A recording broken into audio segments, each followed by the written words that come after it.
जी प्यार से कहना ध्यान निरंकार जी। नज़ब करके सत्संग भगन के इस परांगण में यहाँ सभी एकत्रित संतों की वाणी जो इतनी देर से सुन रहे हैं, और यही मन में भी लगन सभी के, चाहे ये दूर दूर से भी चल के आए महापुरुष, एक वो भाव भक्ति के, प्यार के, श्रद्धा के, विश्वास के इस निराकार से और ज़्यादा एक अपना रिश्ता पक्का करने वाले भाव लेके, और कैसे ये संसार में ये जब ये निराकार पूर्ण है तो इसकी बनाई ये रचना भी पूर्ण है। ये डिफरेंसेस, एक अलग अलग आकार, स्वभाव, रंग, रूप, कुछ भी तरह का जो एक प्रदर्शित रूप ये देखने में अलग तो है, पर भक्त वाकई ही जानते हैं कि ये एक ही है। ये निरंकार इनमें, हर एक में, प्रकृति में, इंसानों में उसी तरह सामान्य रूप में विराजित है। और कैसे ये फिर फर्क भी कोई नफरत का कारण नहीं बनते। भक्तों ने तो हर एक को प्यार से ही देखा है, एक दूसरे से शिक्षा लेने के भाव से, एक पल पल प्यार से युक्त, प्रेम से युक्त होकर अपने जीवन को भी और हर एक तक वही भाव पहुंचाए हैं। और वहाँ ये भी चेतन किया कि जब तक तो ये परमात्मा, ये निराकार का एहसास है, इस मन में विराजित है, तब तक तो एक मन सही दिशा, ये सही डायरेक्शन को लिए बैठा है। पर एक पल नहीं लगेगा जैसे ही इस निराकार को हम भूल गए, वहीं ये बुराइयाँ, ये नफरत एक मन में जगह बना लेती है, और फिर खुद ही हमें एहसास नहीं होता कि इतने करीब इस निराकार, जो एक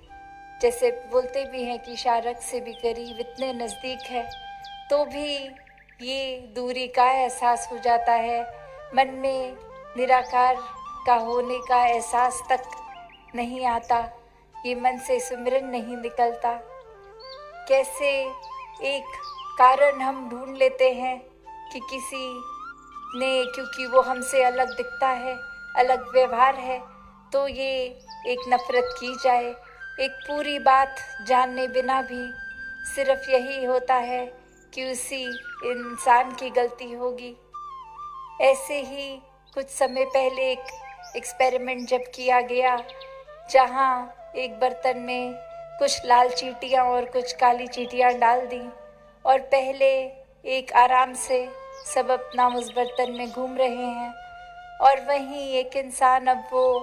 डिब्बी को ज़ोर से हिला देता है। और इस एक्सपेरिमेंट में ये देखा गया कि कैसे वो फिर जो लाल चींटियाँ थी और काली, उन्होंने दो अलग गुट बना दिए, ये ग्रुप्स बन गए, और वो एक दूसरे पे फिर आक्रमण उस तरह करने लग गए, हर तरफ से खींचने लग गए एक को दूसरे को। और यहाँ बात यही समझने की कि ना दोष वो लाल चींटियों का था, ना वो काली चींटियों का, पर जिस इंसान ने वो शीशी हिलाई, और उस वजह से ये दोनों को लगने लग गया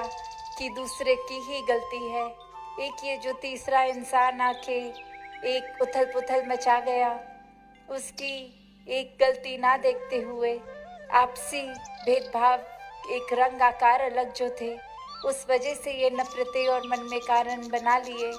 कि ये हमारे जैसे है नहीं, तो इन्होंने ही ये हमारा जो इतनी अभी तक हम आराम से चल फिर रहे थे,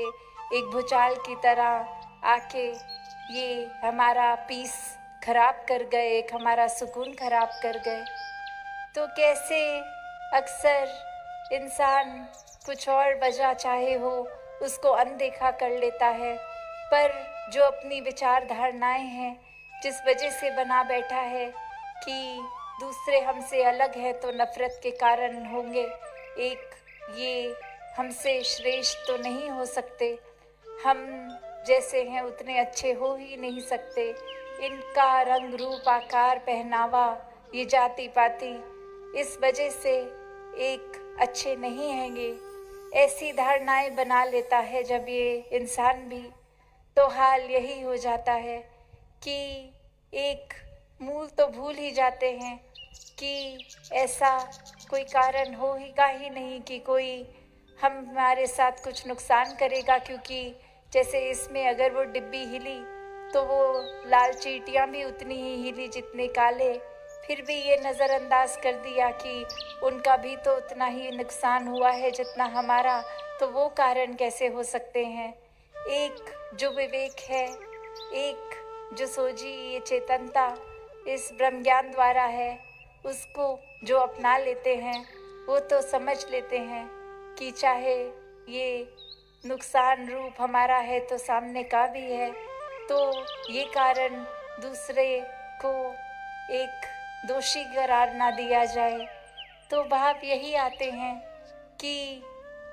एक ये जो मजबूती, ये एकत्व संसार में है, इसको हम अपनी सोच के कारण ना खराब करें। एक संसार तो चलो बड़ा दायरा हो गया, अक्सर घर के, परिवार के, दोस्तों मित्रों के ही दायरे में ऐसा हो जाता है कि हमें एक बिना बात के दूसरे की गलती भी ना हो पर वही कसूरवार लगता है। एक यहाँ तो वो भी बात पता है कि इतनी एक जानकारी है, एक वाकिफ हैं, इतना स्वभाव जानते हैं एक दूसरे का, फिर भी एक पल नहीं लगता मनों में दूरियां आने के लिए। तो बात वही है कि जब तक इस निराकार को हर समय हम प्राथमिकता देंगे, तब तक सब ये छोटी छोटी बातें तो नज़रअंदाज हो जाएंगी, एक दूसरे पे इल्ज़ाम नहीं लगाए जाएंगे। और वहीं जहाँ जिस तरह एक हम देखते हैं कि एक मेटल में अगर जंग लग गया है या किसी तरह की कोरोजन आ गई है, तो वो अपने आप में पहले वो कितना ही मजबूत और अपनी कमज़ोरी का कारण वो खुद ही बन गया, क्योंकि जंग आ गई। एक जो अपना आप में वो धातु इतनी मजबूत, और अब खुद ही अपने नुक्स के कारण, अपनी गलती से खुद को ही एक कमज़ोर खुद ही कर दिया। तो बात वही कि कैसे हम भी अक्सर अपनी सोच को इस तरह इस गिरावट के रास्ते पे ले जाते हैं। सिर्फ एक ही पल होता है, तभी महापुरुष हमेशा समझाते हैं कि हर समय 24 घंटे ये परमात्मा है, तो चेतन रहो, एक चेतनता को अपनाओ। कहीं एक पल में भी ऐसी चूक हो जाती है, ये सोच हमारी ही गिरावट का कारण हम खुद ही बन जाते हैं। कैसे भेदभाव मन में खुद ले आते हैं। और वही बात कि ये निराकार की पूरी शक्ति, ये आत्मा रूप, ये अंश इस परमात्मा का जब हम में है, तो हमने एक पोटेंशियल जो पूरा था कि क्या बन सकते थे और क्या बन गए। ये फरिश्ता भी इंसान बन सकता है और दानव भी, तो हम खुद ही अपनी पतन का कारण चुन लेते हैं। तो ये सोच पे हम दुनियावी चीज़ों को हावी होने देते हैं, इस परमात्मा को कोसों दूर कर देते हैं। तो बात वही कि अपना नुकसान खुद ही कर बैठते हैं और इल्ज़ाम कभी परमात्मा को दे देते हैं कि हमारी किस्मत ऐसी कर दी या हमारे साथ ही ऐसा क्यों कर दिया। और अगर लगे परमात्मा को दोष नहीं देना, क्योंकि परमात्मा को कोसेंगे तो जीवन में कुछ और गलत होगा, तो अब पहला इल्ज़ाम किसी नज़दीक वाले पे लगा दिया गया, कोई भी इस दिमाग में कारण बना दिया, ये मेरे परिवार वाले, मेरे मित्र या संसार का कोई अजनबी इंसान ही है दोषी। ऐसा वो ना करता तो ये ना रिजल्ट आता, तो बस एक कसूर एक थोप दिया किसी और पे। तो बात वही कि अगर एक हम खुद ही किसी शार्प ऑब्जेक्ट की कोई आरी हो या कोई तीखी चीज़,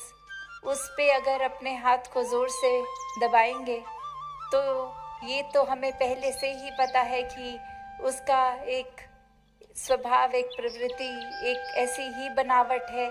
जो अपने ही हम हाथ को काटेंगे। तो यहाँ चेतनता इस्तेमाल करनी है कि उस चाकू या कोई वो शार्प चीज़ को हमने आगे जहाँ वो तीखा है, जहाँ से लगेगा, उस तरफ से नहीं पकड़ना, उसके दूसरे कोने को पकड़ना है जहाँ से पकड़ने से हमारा नुकसान नहीं होगा। तो बात वही कि हर कोई इंसान अपने अलग अलग स्वभाव लिए बैठा है, तो वो हम पे ही डिपेंड करता है कि हम हर एक को जिस तरह से डील कर रहे हैं, किसी से बात कर रहे हैं, तो उनको एक उस जगह से, जिस तरह एक चाकू को ऐसे गलत पकड़ने से हमारा नुकसान है और सही तरीके से पकड़ने से एक ठीक रहेंगे हम, नुकसान नहीं होगा। तो हर एक से उस तरह एक बात भी की जाए जहाँ एक दोषों के उनको एक सामने ना लाके, एक बुरी तरह से व्यवहार ना करके, सिर्फ एक ठीक से बोलकर एक व्यवहार अंदर से ही उनके प्रति एक कोमलता से पेश आना। तो बात वही कि हम जहाँ अक्सर कोशिश ये करते हैं कि चलो अगर कुछ है भी तो हम दूसरे का नुकसान कर देंगे, उसमें अक्सर ये भूल जाते हैं कि दूसरे के नुकसान से पहले वो नुकसान हमारा ही है। तो ये सत्संग रूप भी, सेवा रूप भी, सिमरन रूप भी, ये जोड़ तो निराकार से ही रहा है। तो ये निराकार को जीवन में अपनाते हुए, इस परमात्मा को जीवन में अपनाते हुए अपने जीवन को हर कोई जीता चला जाए। साथ संगत जी, धन निरंकार जी।